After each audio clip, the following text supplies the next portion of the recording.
Hello, guys, and today we have a special episode of the Big Red Podcast here, episode 4. We haven't done these in a while, but since it's the holiday season coming around, spending time with family, we're doing a special interview with my grandfather, as this conversation will be going into the Library of Congress thing, which is like to get the history of average Americans. So you'll hear his story and like what happened and how it shaped him, along with other things. A little bit different structure than it normally would be as I'm doing the intro now, but hope you enjoy as we get into the holiday season and kick this off. Let's go up to the interview now. So just to start us off, just tell about a little bit about yourself and just like what you do and stuff. I'm in construction. Sure. I mainly put up retaining walls, whether was with railroad ties or whether it was with dry laid mortarless block or big boulders and rocks. I started out doing fieldstone walls, and then I went to railroad ties, and then I went to dry laid mortarless blocks and whatever. And now I'm pretty much on a little bit of semi-retirement. So, I know that you grew up in Italy, were born there for just like a little bit of time. Just do you remember any experiences that you remember being in Italy and like from that young of an age, or? No, what I remember there is my grandmother, because my mother had to go to work, and since I was two years old, a year and a half, 2 years old, my mother used to drop me and my brother off at grandma's. My sister went to school, so she didn't get there. And, at the end of the workday, my mother would pick us up and we walk back home, which was probably like about a little more than almost a mile from the town to where we lived.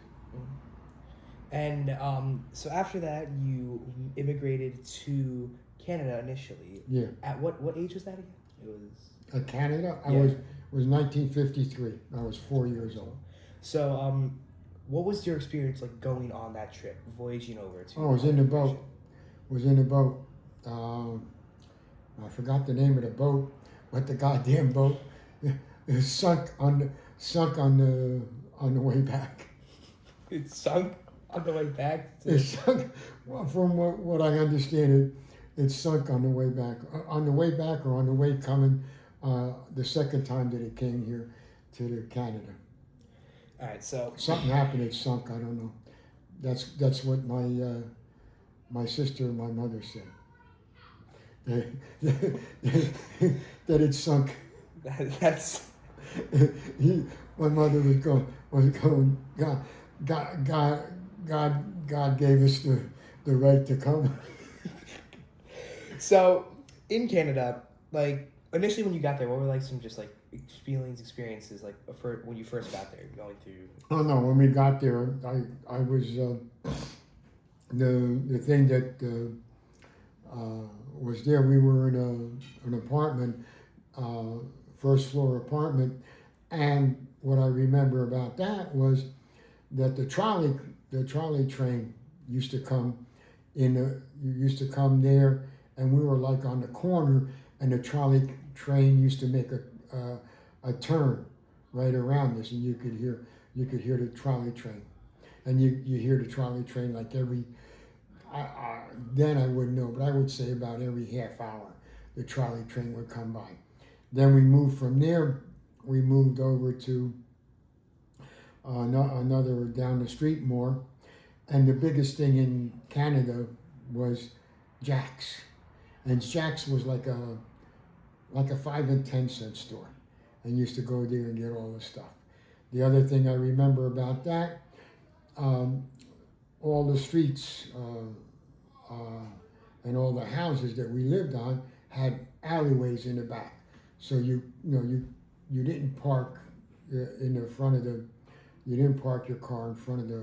You could park your car in front of the house, but if you wanted to go into the garage or anything like that, you went in the alleyway.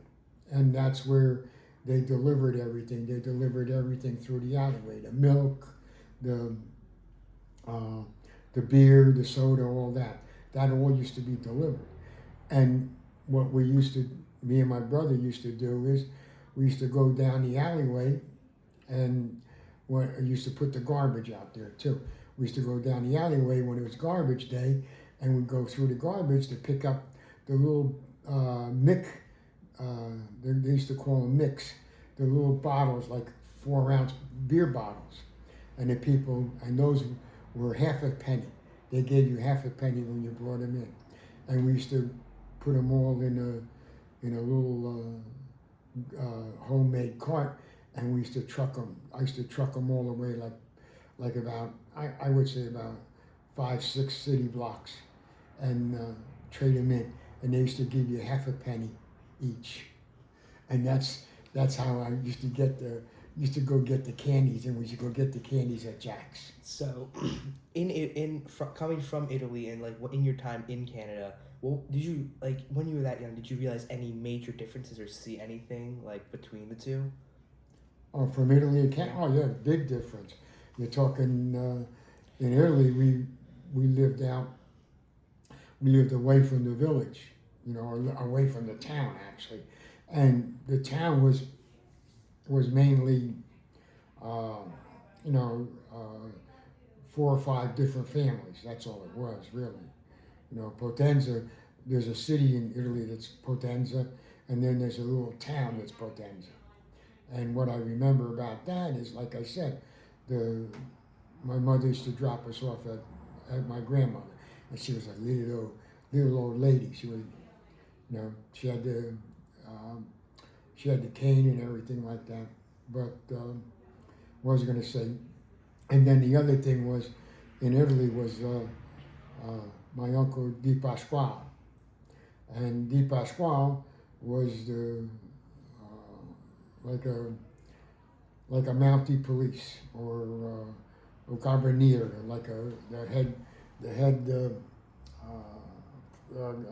cop, or whatever you want to call it, where it's called the carabiniere, and he had and under our house, our house was where we lived was like on the side of a mountain, of a hill really, and the stable for all the animals and everything was underneath. And I remember that he used to bring the horse there, and the horse was a pretty rowdy horse, Then we had goats down there, and we had the chickens down there, and we had the rabbits down there. Used to grow the rabbits, and then on the other side was where they used to make the wine. As far as that goes, and had all the stuff to make the wines. All right. So after And when we went to Canada, there was none of that. It was all, was all apartments or houses with apartments. 2-family, 3-family houses. It's like a duplex. Like duplexes here. All right. And then after Canada, you moved to America, and that was, I remember, like a sponsor families from what I heard, because Oh no, to go back, all right. My great grandfather and my uncle and my aunt Zedok, which was Uncle Rocky, right, which is my middle name, and my Aunt Sue and my grandfather came to Canada, or came to New York, the Bronx, right? Brooklyn. And my grandfather was a stonemason. He wasn't a mason that put the stone up. He was a mason that cut the stone into like squares so they could use them, like the brownstones. He used to cut them. And my uncle, Zedok, right, he was like about 10 years old, and my aunt, she was like about, I think 11 or 12. She was a little older. And what I remember, the stories they tell me was that my grandfather used to work from 6 o'clock in the morning until 6 o'clock at night, and he used to get $1.50 a day to chip the stones, to chip the brownstone into blocks so that people could use it on the houses. And that was from like 6 o'clock in the morning until 6 o'clock at night, whether it was raining, whether it was snowing, whatever. And my uncle, Zirok, was 10 years old, and he was getting 65 cents a day, and he worked on a couple of bridges in Brooklyn and the Bronx, and he worked in the water, and he used to get 65 cents a day with a wooden shovel, and filled up a pail, and they brought it to a place, and then they brought it up. Because he was in the water, he got 65 cents a day. And then my aunt worked in like a sweatshop, and she got 35 cents a day. And the story that I know is that my grandfather went back, and my mother and other relatives used to say he was so arrogant that he left Italy with 100 lire, and he came back with 100 lire in his pocket. He was too I don't know I can't remember the word they said in Italian, but he was like too arrogant to look down on the street and pick up the gold. And my uncle and my aunt stayed there, and my uncle worked. My uncle, after his father left, he went to work with a couple of other friends of his, and they used to rent a jackass, or half horse, half mule horse, and a wagon they used to rent, and they used to go to the port, and they used to shovel the sand in there, and they rented 2 wagons and 1 horse, and they used to get up at 5 o'clock in the morning to go fill up the wagon with sand or stone or whatever, and they used to bring it to the inside Manhattan, somewhere around there or whatever. And there was 3 of them, and they used to get paid $9 a day.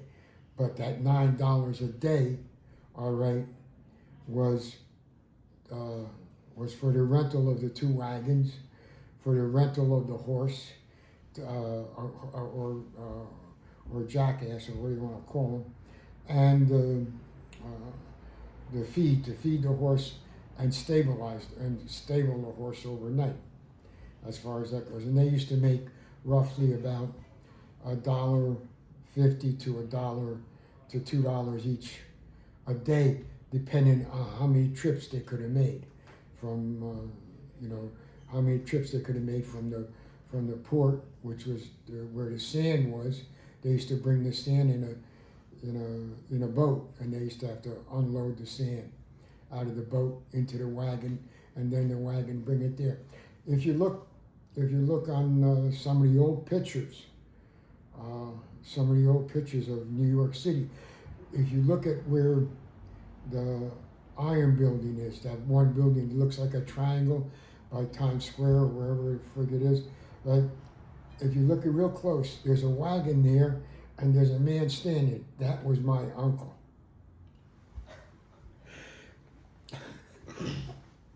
So, and then after that, any major difference that you noticed? And when they were in Italy, right? Okay, when my aunt and uncle were in Italy, they sponsored other families from Italy or from the town, and they all lived in the same like apartment complex, high rise, like a 6 or 7 story apartment, and the 5 families that were in there was Kajana, which is my last name, and Kundil was the other family, Mark Antonio was the other family, and Cavella and Caivano was the other family. Caivano was my mother's maiden name, and those families were all sponsored by my uncle and my aunt to come to the Americas, and they all came between 1905 to like 1915, and starting in I think it was 1920. I was told 1924 or 1923. They all started to move from the Brooklyn to New Jersey, which was Milburn, and the only reason they moved to Milburn was because the first family that went there was Mark Antonio, and Mark Antonio's son became a surveyor, and he was the surveyor in Milburn from about from what I remember was like 1936 or 1932, all the way up until he retired. And if you go to Town Hall in Milburn, you could see his picture up there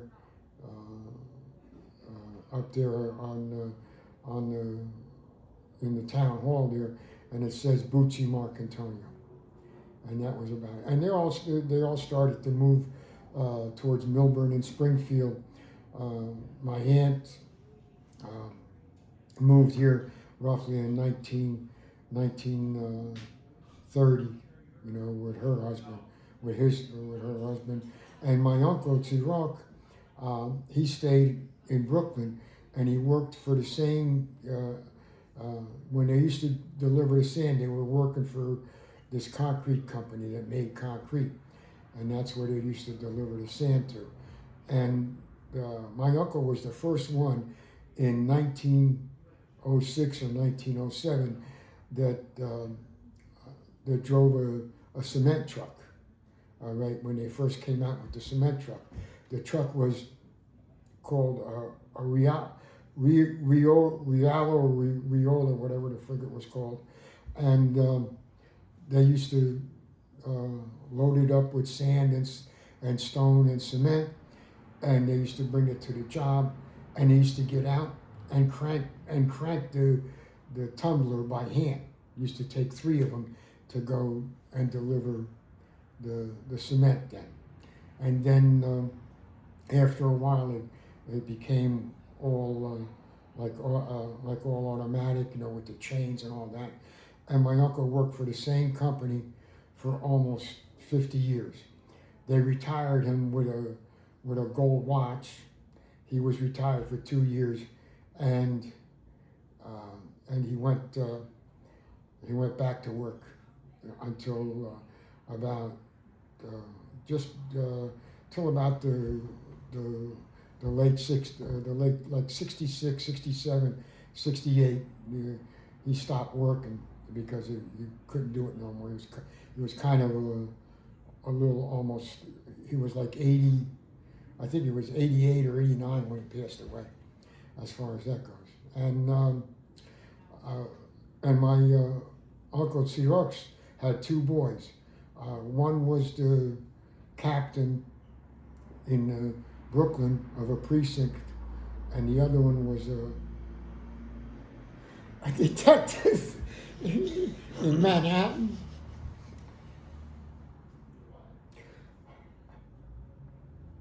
If you need a break, it's okay. We can. My aunt, when she moved to Milburn, she had 2 boys, Anthony, Joe and Anthony, and they were mailmen.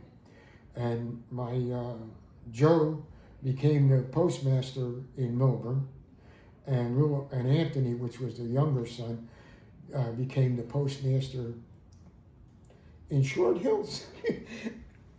In Short Hills, and how we got to come to the United States was that right after the war. Right when I was born, which was 1949, my uncle and my aunt came to Italy, and they to sponsor my father to come to America and to get all the documents and everything. And because my father was in the Italian army and he was a bombardier in a plane, right? And because he never went and signed the paper to surrender or something, they had to sign some kind of stupid paper that they surrendered or whatever, something like that. Because he did that, they couldn't. He couldn't come to America right away.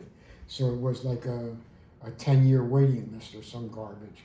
And so my aunt and my uncle went and to the American consul and the Canadian consul, and they got my father to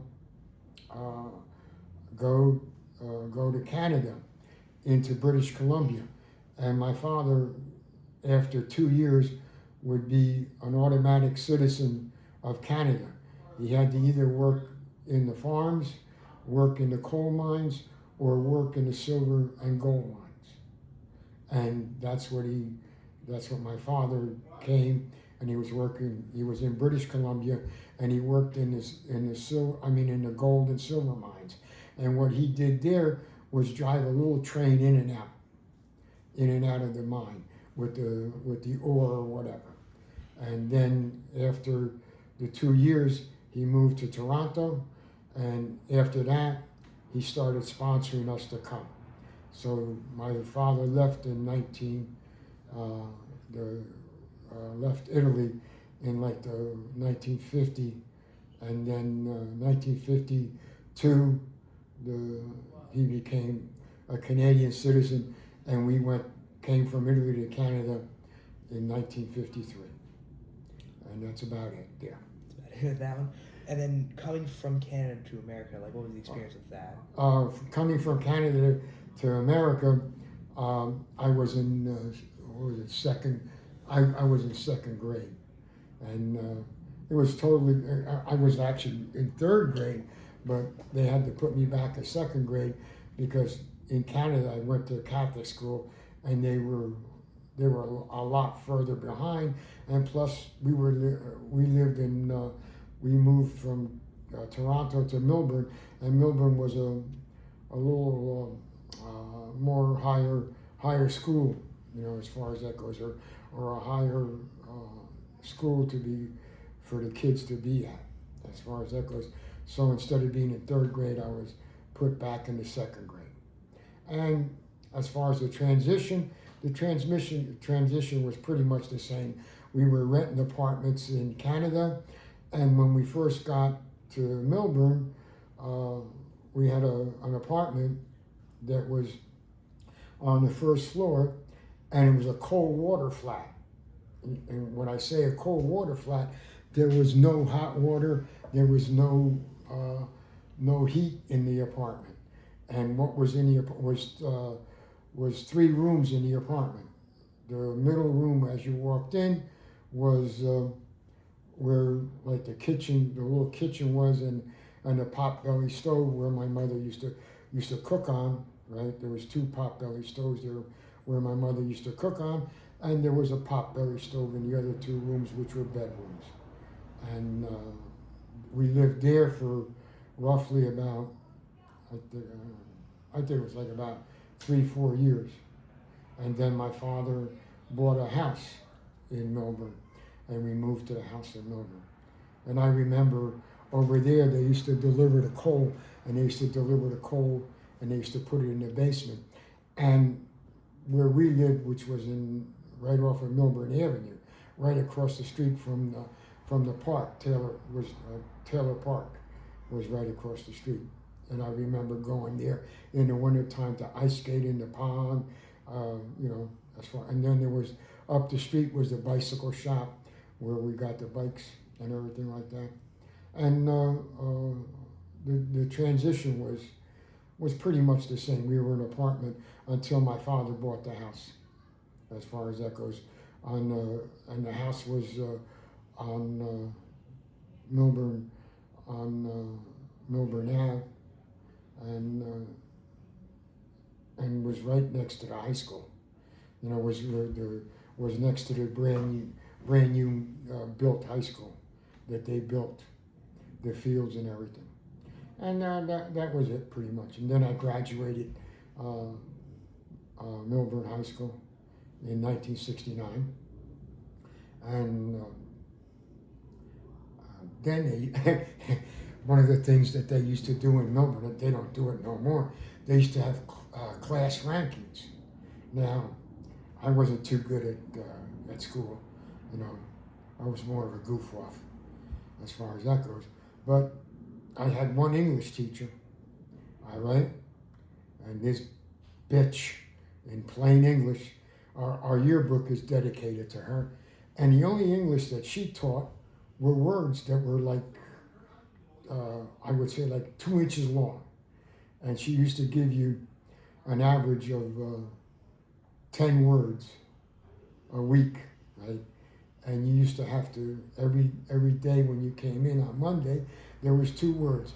You had to learn how to spell the word, and you had to learn how to use the word in a sentence, and then you had to explain what the word meant. I wasn't too good at that. As far as that goes, I had to go to summer school for her. I also had to go to summer school for the other English teacher. And one of the things I did, right, when I was in 9th grade, I transferred out of Millburn High School, and I went to Irvington Tech to become an auto mechanic. And I went there for a year, a year and a half actually, and then I went back to Millburn High, and at that time, Millburn High used to have a work program. In other words, if you weren't going to college or anything like that, they used to let you go out on a work program on a field that you liked. So that's one of the reasons why I went to Irvington Tech. And when I went back to Millburn High, I only went to school for half a day, right? So the only thing I had to take were the 4 basics: math, English, history, and social studies, and now I even forgot. There was like 5 of them, and I forgot what the other one was now. I know you had to take English, and then you had to take math, social and social studies, and something else. But after that, I would go home, and my house was right at the end of the parking lot of the high school. I used to go there, get changed, and I used to walk all the way up Millburn Avenue, all the way up to Morris Avenue, and I used to work for R.A. McDonough there. And what I did for R.A. McDonough there was brakes and front end. I used to do the brakes on the cars, and I used to do the front end, and align the front ends then, and the other thing I used to do was change tires. And R.A. McDonough, at that time, was one of the biggest tire retreaders in Jersey, and they were located in Orange, and they had I think it was 12 stores that sold the tires and mounted the tires, and they did the brakes, like the same thing as like a Firestone store today. And that's about it as far as it goes. And then after that, after R.A. McDonough, I went to work for Flynn's Garage, which was up in Summit. And what I did there at Flynn's Garage was pretty much the same thing. The only reason I went up to Flynn's Garage was he paid more money, as far as that goes, and than R.A. McDonough. The only good thing about R.A. McDonough, you used to be able to get bonuses. In other words, if I sold a brake job, I got 50 cents. If I sold Monroe shocks, I got 50 cents. I got 25 cents for selling 2 in the front. I got 25 cents for selling 2 in the back. It sounds like penny ante garbage, but you got to understand, 68, 69, 70, 71, right? You know, I was only making at R.E. McDonough. I was only making $65 a week. That was for 5 days, and the only thing was I couldn't work no more. I couldn't work no more than so many. I couldn't work no more than so many hours. You know, because if anything over 40 hours, they had to pay me time and a half. So I used to probably have a half a day on Tuesday and a half a day on Thursday, and then I used to go home. And the only reason that was there because they didn't want to pay the overtime. And the reason why I went to Flynn's Garage is I was making $65 a week at R.A. McDonough, and I went to Flynn's Garage and I was making $105.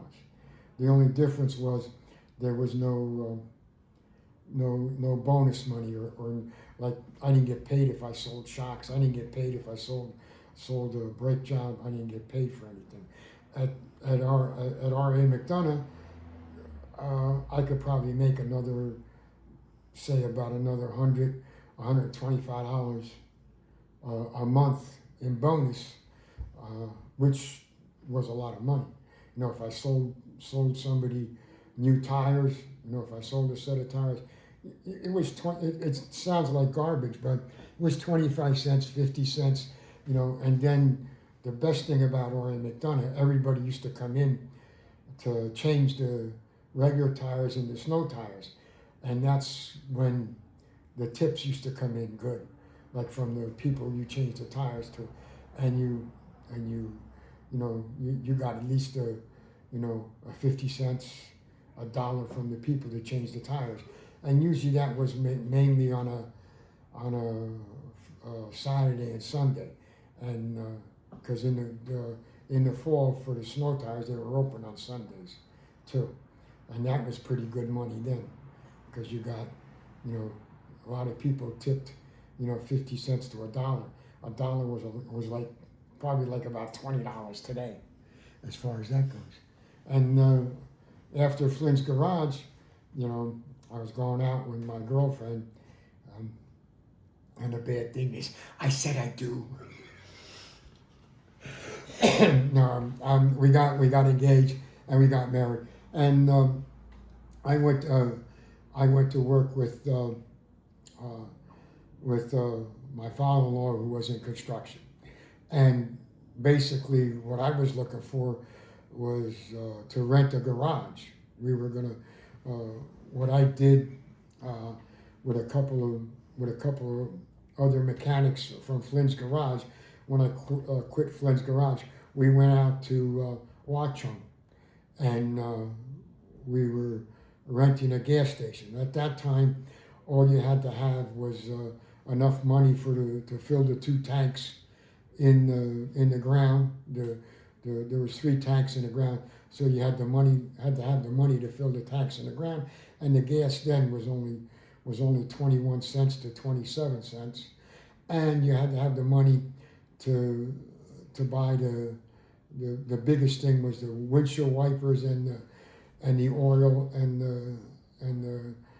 the filters to change the oil in the gas stations, and the fan belts, because the fan belts used to break, and the air cleaners. You had to have the money to buy all that stuff, and the rental of the gas station, which was an Exxon gas station, was based on the amount of gas you sold, and you had to sell so much gas to pay for the rent, as far as that goes. In other words, they used to get like an average of 4 to 8 cents a gallon on the rent, as far as that goes. And everything that was left over was the actual profit was only like 2 cents a gallon. So you had to sell a couple thousand gallons a week to make any kind of money in the gas station. But the main money was in the repairs in the gas station, especially when you were out in Watchung, which was a a little bit more urban than Summit or Milburn, or you know the other town, which was Springfield and Union and all and the Vauxhall, and then Maplewood and all that. Those were a little more of a big town area, and that's it there. What else? Well, just end off from Italy to Canada to here, and now in your construction business with You semi-retirement. gotta talk louder. I can't hear you. My bad. From Italy to Canada here, and now with your construction business, how would you say that your journey shaped your life now? Well, what can I say? If you need it, we can take one. No, the only thing I could say is, nah. Well, the thing I would say is what my aunt used to say, right? Okay, says don't pay attention to nobody. Don't pay attention to whatever anybody calls you, because we were Italian, and they used to get ridiculed a lot, as far as that goes. And one of the things was that you couldn't say anything wrong. You couldn't say anything wrong about America to my uncle or my aunt. And you couldn't say nothing wrong, about America, because my uncle's 2 kids became policemen. My aunt's 2 kids became successful in post office business. And as far as me, it's pretty much the same. When we were in Italy, my family, or my father's family, was pretty rich. They owned half of the friggin' town, and they were the ones that owned the cows and the goats and the sheep, right? As far as that goes, and what my father used to do when he was a little kid, used to deliver the milk all around town, as far as that goes. And when after the war, it was more like poverty over there. Like the money wasn't worth anything, and that was it. So that's why my aunt and my uncle came to sponsor my father. They sponsored my father, and they sponsored a nephew, another my father's sister's nephew. There was 13 kids in that family, and my father was the last one, the 13th child. And there was 5 boys and 8 girls, as far as that goes. And my father and my uncle and my aunt came to the United States. One of the other ones went to Argentina, one went to Brazil, and one went to what do you call next to Austria. I forgot what country it was. Switzerland. Next to the country next to not Germany, but it was the country next to Austria, which was I think was I forgot the name of the country. But like I said, you had nothing, and now you got everything in this country. You could get everything if you got the guts and the will. You could go out and get anything if you got the guts and the will and the willpower to do it. You have to have the willpower to do it, and you have to have the thing. That's why everybody comes over here, even though now there's a lot of illegals in this country. Yeah, but you're talking the young Americans, the second or third or fourth generations. They're nothing but lazy lumps. Wow. They're nothing but lazy lumps. When I first started, my business was just from an ad in the Star Ledger, and what it was that my uncle, which was my father's nephew, worked in Canada, in a sawmill out of Montreal. And this guy here was Armand Touchette.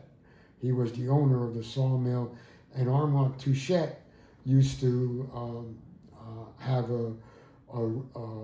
workers in the sawmill, and he used to have the workers that that used to fix the railroad tracks, and they used to pick up the old railroad ties, put the new railroad ties in. And I went up to we went up there for one of the daughters to be married or whatever, some relatives, and I went with my father to help him drive and everything up there. And one Sunday there was something wrong at the sawmill, so the sawmill was like about 10, 15 miles away, and my father's nephew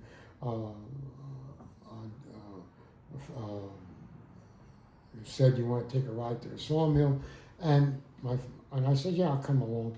And as we were driving, as we got off the main highway, then we got onto a small little side road. Then all of a sudden we were on like a friggin' dirt road, which was like I would say at least a good 5-6 miles. And then the first couple miles there was nothing. Like the next 2 to 3 miles, there was wood on both sides of the goddamn road, and the wood was like 3-4 stories high. There was like regular cut lumber on one side. There was used lumber on the other side. There was all that kind of stuff. And I said, I said we went there. And he fixed what was wrong, or he got what was going fixed or whatever, and we left. And I go, what are you doing with all that old wood? He goes, oh, we sell it. They do walls with it. Oh yeah? I said, oh okay, right. And I didn't click 2 and 2 together until I was at my girlfriend's house one Sunday, and my father-in-law to be, was in construction, and he was looking for railroad ties. And I remember in Milburn there was turf grass, and he used to sell the railroad ties and sold all kinds of stuff sold the topsoil, sold the thing there. And the reason I knew he was there is because in Milburn, when I turned 14, I started working for Staff Goodyear, which was part of the ShopRite brand. Now it's part of the ShopRite people. And my brother worked there. My sister was there from opening day until she retired or whatever, and went to work for AT&T or New Jersey Bell. And the railroad ties were there, and he was calling some guy in Pennsylvania. My father-in-law to be was calling some guy in Pennsylvania for railroad ties, and he didn't have any because he couldn't get any, and he didn't have any or whatever. And I said to my father-in-law, I says that was all that kind of garbage at my uncle's thing, and he goes, yeah, he goes that's where they were. He goes, because that's where they come out of. That's where Posthumous was, the guy in Pennsylvania. Name was Posthumous, and he was the one who brought him in from Canada and sold them to all the landscapers in Jersey, and sold them to all the supply yards. And he said, yeah, that's where my father said, yeah, that's where they come from. Right, that's where they come from, out of Canada. And I called my mother up. I got the phone number for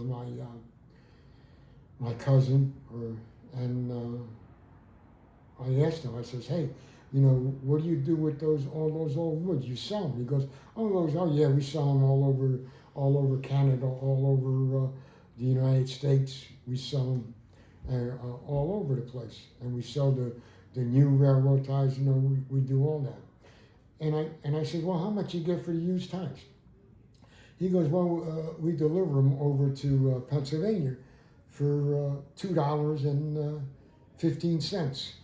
That's for the what they used to call number one landscape, and then there was relayers, which were railroad ties that you could reuse, like you turned them over and reused them in the track.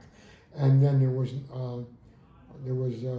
number one landscape, and then there was the what they used to call average, in other words, and those were only $1.60 a piece, and they used to put 325 on a tractor trailer to bring them to New Jersey, and I told my father-in-law, and then I called my cousin, and we're talking to my cousin, right, and my father-in-law bought like 3 loads, and this was in the spring, and then all of a sudden, I was there like about 3 weeks later, and my father-in-law to be says, man, those were the greatest time, and we only paid $2.25. I was paying $4.50, and the stuff was even worse, as far as that goes. I said, yeah. I said, he's selling them for $2.25, and they're selling them for $4.50.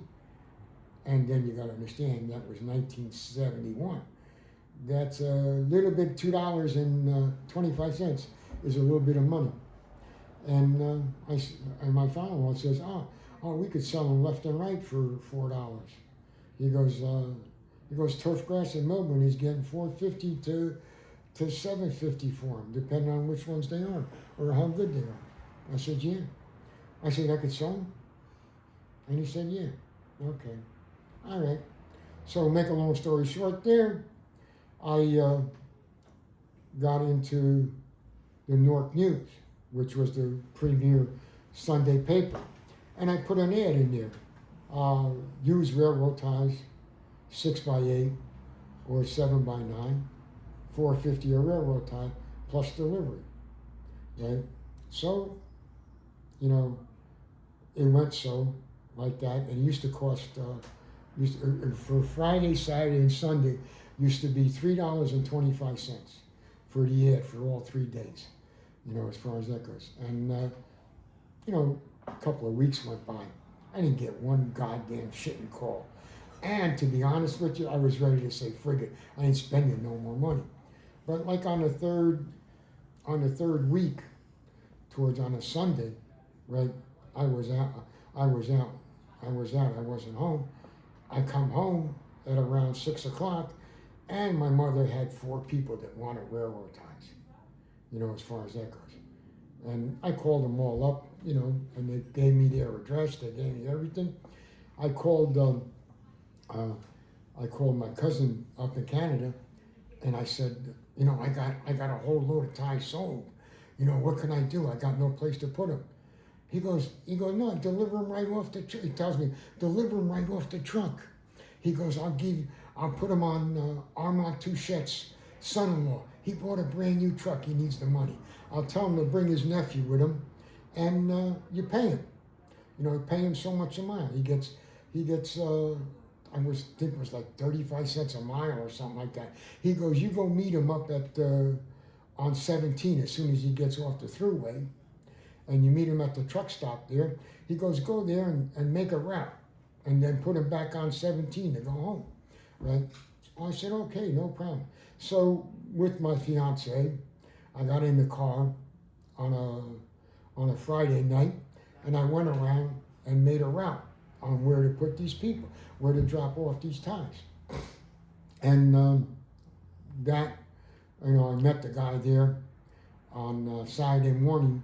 He was there at like around 6:30. I met him, and I said, these are the places we got to go. Make a right here, make a left here. I had a little map showing where to go.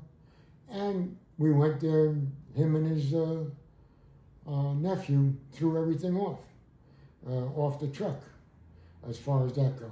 And that was it. I collected the money as far as that goes, and I charged everybody for a delivery charge, right?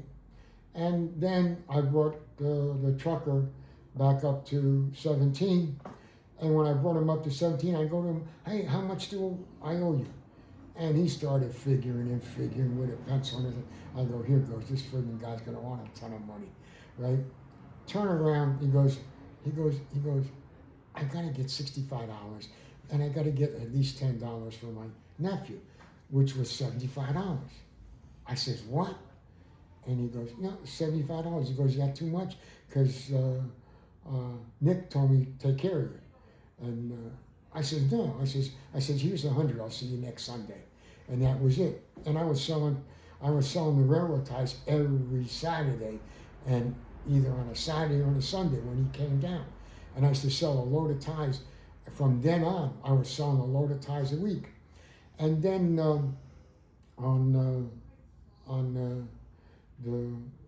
towards the fall, which was like around October, the beginning of October, he tells me, hey, we're closing up in another week or two because we aren't going to be able to go in there because of the snow and everything. And and I says, yeah, oh, okay. He goes, you want any ties? I says, yeah, deliver me 2 loads of ties. I'll dump them in the yard at my house, right? Which I got in a lot of trouble for, from the town and from the neighbors. And I lived next to the high school, and we had a long driveway, like about a good 300, 400 feet driveway. And I dumped 2 loads of railroad ties there, which was like about 650, 700 railroad ties. And I bought a pickup truck, right? And the first pickup truck I bought was 1969, brand new friggin' pickup truck. It cost me $1,700. $1,700. That same truck today is $90,000, as far as that goes. And from then on, I sold the railroad ties, and I got enough money to buy my furniture for my apartment. I got enough money to do all that, and I was still working I went to work for my father-in-law to learn how to run the machines, like the backhoe and the dozer and all that. I went to work for him, and that was it, as far as that goes. And I was selling the railroad ties on the side. But I stopped, after the first year, I stopped selling the railroad ties. But, come the end of March, the beginning of April, I had tons of people call me up for the railroad ties. And then again, I started doing the same thing. I started making a route and dumping the railroad ties around. And then I got a yard. After about a year, I got a yard up in Caldwell, which was my wife's aunt or something, or my wife's mother's aunt or something like that. And I got a yard and I was paying her rent. And I had the business of selling the railroad ties, and I had the business of putting the railroad tie walls up, and I had the business of putting the fieldstone walls up. And that's how my business grew. My business now isn't anything good as it used to be. With my business, I put up 3 office buildings. As far as that goes, they're all paid for, no mortgage. And my son went to college to be a landscape architect, and he's a landscape architect, and he has a successful business doing that, as long as he could keep his head on straight. What else? That's actually it. So Okay, good enough. Just wanted to say thank you for everything. Great story and everything. That is crazy. Okay, good enough. Good. Well, if you made it through the video, I hope you enjoyed his story, and thank you all so much for watching. This is an incredibly long video and a great story at that. I just thought it was a good time since holidays are coming up. A lot of people around their families. So thank you all for watching. If you made it to the end, please hit the like button and subscribe, and I'll see you all in the next one.